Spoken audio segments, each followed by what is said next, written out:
इसी भारत में 33 करोड़ देवी देवता हैं।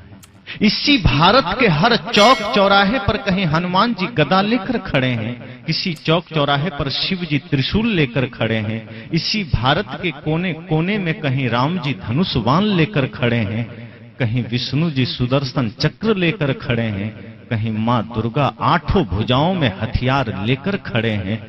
कहीं इसी भारत के धरती पर हर जगह कहीं लक्ष्मी जी खड़ी हैं, धन बरसा रही हैं, कहीं श्री गणेश खड़े हैं, रिद्धि सिद्धि दे रहे हैं।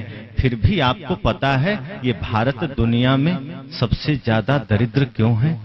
जिस भारत की धरती में लक्ष्मी विराजमान हो, जिस भारत की धरती में गणेश जी विराजमान हो, उस भारत में गरीबी क्यों है भाई?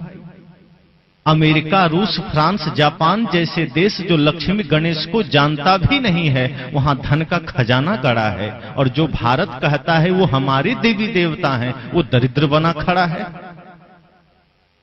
जो भारत कहता है कि ब्रह्मा जी हमारे यहां पैदा हुए, बल्कि ब्रह्मा जी ने सृष्टि को जन्म दिया, जो भारत कहता है विष्णु जी हमारे घर में हुए, जो भारत कहता है शिव जी हमारे घर में हुए। शिव जी मतलब संपूर्ण सृष्टि को नाश करने वाला महाकाल। जो महाकाल भारत की धरती में जन्म लिया, उस भारत को एक छोटा सा पाकिस्तान कितने जख्म दे रहा है, वो शिव जी कहां सो रहा है? आज जो भारत की सीमाओं की हालत है, आज जो पाकिस्तान आतंकवादी भेज भेज कर हमारे सैनिकों की हत्या कर रहा है, वो सैनिक आपकी ही कोई पुत्र है, कोई भाई है, कोई आपका ही सगा संबंधी है, जो उस बॉर्डर पर खड़ा है।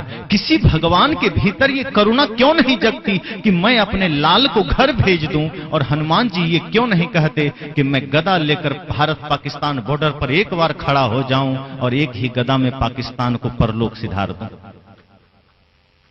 क्यों हमारी सेना को मरना पड़ रहा है? क्यों हमारे भारत के जवानों को शहीद होना पड़ रहा है? शिव जी क्यों? और चीन के बॉर्डर पर त्रिशूल से एक बार में चीन का सत्यानाश कर देते, ताकि वो चीन जो हमारे ऑक्साई चीन को कब्जे में कर लिया, वो चीन जो अरुणाचल के कुछ हिस्से को कब्जे में कर लिया, लेकिन भगवान शिव अभी भी सो रहे हैं और हम फिर भी हाथ जोड़े खड़े हैं कि हे प्रभु, आपकी कृपा होगी तो सब कुछ होगा, आपकी कृपा होगी तो सब कुछ होगा, मुक्ति मिलेगी, बंधन से छूटेंगे। सदगुरु कबीर कहते हैं उस भरोसे में मत रहना। 33 करोड़ देवी देवता मानते हो, उतना ही भ्रष्ट ये भारत हो चुका है। और जिस 33 करोड़ देवी देवता की आप बात करते हैं, उन देवताओं का चरित्र कोई ठीक है क्या? कोई इंद्र के बारे में तो जानते हैं ना, कोई तपस्या कर रहा होता है तो इंद्र को ईर्ष्या हो जाती है, वो जाकर उसका तपस्या भंग कर देता है। कोई सुंदर स्त्री दिख गई, इंद्र जाकर के उसके साथ छल कर लेता है। ये हमारे देवताओं की कथा है। जिसे आप धर्मराज युधिष्ठिर कहते हैं, वो पत्नी को दांव पर लगा देते हैं, जैसे पत्नी न होकर के वो कोई हीरे जवाहरात हो गई। ये धर्मराज युधिष्ठिर की कथा है। और फिर भी हम कहते हैं भगवान आएंगे हमारा कल्याण करेंगे। अगर यही ख्याल भगत सिंह ने किया होता कि राम जी आकर के देश का कल्याण करेंगे, तो भगत सिंह को फांसी पर न चढ़ना पड़ता। लेकिन भगत सिंह ने सोचा नहीं, कोई राम नहीं आएगा, अब मुझे ही राम बनना होगा। अगर यही ख्याल चंद्रशेखर आजाद ने किया होता, यही ख्याल वो 7 लाख वीरों ने किया होता जिसने भारत को आजादी दिलाने के लिए अपनी कुर्बानी दे दी, तो आज भी भारत गुलाम होता और हम इस तरह से बोल न रहे होते, इस तरह से जी न रहे होते। लेकिन हमारे शहीदों ने समझा कि अब कोई राम नहीं आने वाले, चलो राम के पद चिन्हों पर, अब राम हमें बनना होगा। चलो राम के पद चिन्हों पर अब इतिहास बदलना होगा। अब तो राम स्वयं बनो, अब तो लक्ष्मण स्वयं बनो, अब तो वो शक्ति स्वयं में जगाओ जो सदगुरु कबीर कहते हैं कि तेरा साईं तुझ में जाग सके तो जाग, किसकी आशा करते? और बाहर की आशा कब तक काम करेगी? दूसरे की आशा पर कब तक चलोगे? इतने देवी देवता के होते हुए ये भारत आज जिस स्थिति में गुजर रहा है, आदमी को समझना चाहिए। और भगवान ठीक है, हम कबीरपंथी हैं, हम उन्हें नहीं मानते, वो हमारी रक्षा ना करें, पर केदारनाथ में तो उन्हीं के भक्त गए थे और सब काल कलवित हो गए, अपने भक्त को भी नहीं बचा पाए। हनुमानगढ़ी में पूजा करते सब खड़े थे, बम धमाका हुआ, हनुमान जी के ही भक्त स्वाहा हो गए। अरे हम उनका विरोध करते हैं, हम उनको नहीं मानते हैं, कबीरपंथी को कुछ हो जाए तो बात समझ में आती है, उनके ही भक्त प्राण गंवा रहे हैं। एक तरफ से आप देखिए, जिस जम्मू कश्मीर की हालत इतनी खराब है, वहीं अमरनाथ है, वहीं उधर ही वैष्णव देवी है, शिवजी का बहुत बड़ा तीर्थ अमरनाथ उसी जम्मू कश्मीर में है। लेकिन वो जम्मू कश्मीर आज सबसे ज्यादा असुरक्षित है।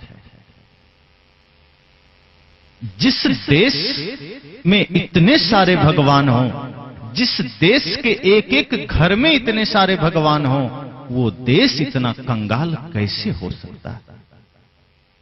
हमें सोचना होगा। जिन महापुरुषों ने हमें जगाने का प्रयास किया, जिन संतों ने हमें जगाने का प्रयास किया, हमने उन्हें ध्यान ही नहीं दिया। कभी इसी धरती पर महात्मा बुद्ध आकर के हमें झकझोरते हैं कि बाहर किधर दृष्टि डाल रहे हो, अपदीप, अपने भीतर की शक्ति को जगाओ, अपने भीतर के प्रकाश को जगाओ। अत्ता ही अत्तनो नाथो को नाथो परोसिया। बुद्ध ने कहा, आत्मा ही आत्मा का स्वामी है, आत्मा का दूसरा स्वामी कौन हो सकता? लेकिन बुद्ध की बात हमें पसंद नहीं आई। महावीर आकर कहते हैं कि तुम परमात्मा हो, उनकी बात हमें पसंद नहीं आई। सदगुरु कबीर कहते हैं कि तू ही परमात्मा है, उनकी भी बात हमें पसंद नहीं आई। अगर सदगुरु कबीर की बात पसंद आ जाती, बुद्ध की बात पसंद आ जाती, तो ये भारत आज इतना निकम्मा नहीं होता। भारत जो कंगाल है, आज भारत जो गरीब, इसका कारण यही भगवानवाद है जो आदमी को निकम्मा बना दिया। तो कोई मेहनत करना भी चाहता है तो ये तथाकथित धर्मगुरु कहते हैं, अरे कुछ करने की आवश्यकता नहीं, बस एक बार भगवान का नाम ले लो, काम बन जाएगा, और वो आदमी निकम्मा हो जाता है। जो कुछ करना भी चाहता है, ये भगवानवाद की जो बातें हैं उसको निकम्मा बना देती। सदगुरु कबीर व्यक्ति को कर्मठ बनाते हैं। महात्मा बुद्ध ने व्यक्ति को कर्मठ बनाने की चेष्टा की, पुरुषार्थवादी बनाने की चेष्टा की कि बिना आपके किए कुछ नहीं होगा, और बाहर कोई परमात्मा, कोई भगवान आपकी सुरक्षा नहीं कर सकता। आप गलत करते हैं, उसकी सजा आपको मिलेगी। आपने गलत किया है, उसका दंड आपको भुगतना होगा। कोई भगवान के मंदिर में जाकर माफी मांगने से वो सजा कम नहीं होगी। लेकिन हमारी साधना चलती है मंदिरों में, और बड़े जोरों से चलती है। आज देखिए, बड़े बड़े मंदिर में पुजारियों की कोई कमी नहीं है, लेकिन जितने बड़े पुजारी उतने बड़े ठग, और जो जितना बड़ा ठग होगा वो उतने जोर से घंटी बजाता है ताकि बगल से गुजरते हुए आदमी को लगे कि ये बड़ा पुजारी है। जो पुजारी होगा वो दूसरों को दिखाने के लिए घंटी थोड़े बजाएगा। जब कोई नहीं होता है तो वही आदमी धीरे धीरे ओम नमः शिवाय बोलता है। वो आदमी धीरे धीरे ओम जय जगदीश हरे बोलता है, और देखता है दो चार आदमी की भीड़ आ रही है तो जल्दी जल्दी ओम नमः शिवाय शुरू हो जाता है, ताकि लोग समझ सकें कि बड़ा ध्यानी आदमी है, बड़ा भक्त आदमी है। लेकिन भक्ति है कहां? मुख में राम और बगल में छुरी। सदगुरु संत कहते हैं ऐसे लोग तो उस तरह से होते हैं जो मुख पर तो बड़े ज्ञान की बातें होगी, बड़े ध्यान की बातें होगी, बड़े साधना की बातें होगी, और भीतर शकुनी की तरह कपट कतरनी चलती रहती है। कोई एकता नहीं। इसलिए मैंने कहा, अगर आंखें हैं, अगर नेत्र है, तो हम हर जगह उस परमात्मा को देख सकेंगे। माता में, पिता में, छोटे छोटे बच्चों में, छोटे छोटे जीवों में, यूं कहें संपूर्ण सृष्टि में। घाव काहि पर घालो, जित देखो तित प्राण हमारो। किस चोट करना, जहां देखो वहां अपना ही तो प्राण है। ज्ञान की दृष्टि पैदा करनी पड़ेगी। और वो दृष्टि यही सत्संग से मिलेगी। दुनिया भर के बाजारों में घूमने से वो दृष्टि नहीं मिलेगी। हमारी दृष्टि बदलेगी। जो वर्तमान हमारी दृष्टि है, जिस दृष्टि से हम जगत को देखते हैं, जो जगत हमें बड़ा ही सुंदर रमणीय लगता है, प्यारा लगता है, उस जगत में जब हम थोड़ी सी दृष्टि का अंतर करेंगे तो उसी जगत की सच्चाई का बोध हमें होगा। जैसा आप देखते हैं अभी हमारे सामने कैमरा है। ये कैमरा हमारी तस्वीर ज्यों की त्यों ले रही है। जैसा मैं हूं वैसा ही वो उतार रहा है, कोई अंतर नहीं है। आप देखेंगे सामने से जो चित्र आ रहा है, ज्यों का त्यों आ रहा है, कोई फर्क नहीं। लेकिन इसी कैमरे के जगह यहां एक्सरे मशीन रख दिया जाए तो मेरी तस्वीर वैसी की वैसी नहीं आएगी, बदल जाएगी। ये कैमरा मेरे बाहर की तस्वीर ले रही है, लेकिन एक्सरे मशीन जब आ जाए तो मेरे भीतर की तस्वीर लेगी। इसी तरह से ये जो आंख है ये बाहर जगत को देखती है, लेकिन ज्ञान और विवेक की जो आंख है वो जगत की सच्चाई को देखती है। इसलिए वो आंख, वो दृष्टि आवश्यक है, और वो दृष्टि संतों के संग, वो दृष्टि गुरुजनों के संग। इसलिए सत्संग आवश्यक है, इसलिए ज्ञान आवश्यक है। और वो सत्संग, वो ज्ञान एक क्षण के लिए नहीं, 2 घंटे के लिए नहीं, 5 मिनट के लिए नहीं, वो सत्संग तो हमारे सांसों में बस जाए, वो ध्यान तो हमारे सांसों में बस जाए। ऐसा नहीं कि 2 घंटे सत्संग किया और हो गया, ऐसा नहीं कि 1 घंटा ध्यान किया और हो गया। उठत बैठत कबहू न छूटी, ऐसी तारी लागी। सदगुरु कबीर कहते हैं सांसों में वो सत्संग समा जाए, ध्यान समा जाए सांसों में। कोई आदमी ये नहीं कहता कि मेरे पास टाइम नहीं है, मैं सांस बाद में लूंगा। कोई ऐसा कहता है क्या? कह ही नहीं सकता। सांसें आ रही है, जा रही है, अखंड धारा की तरह।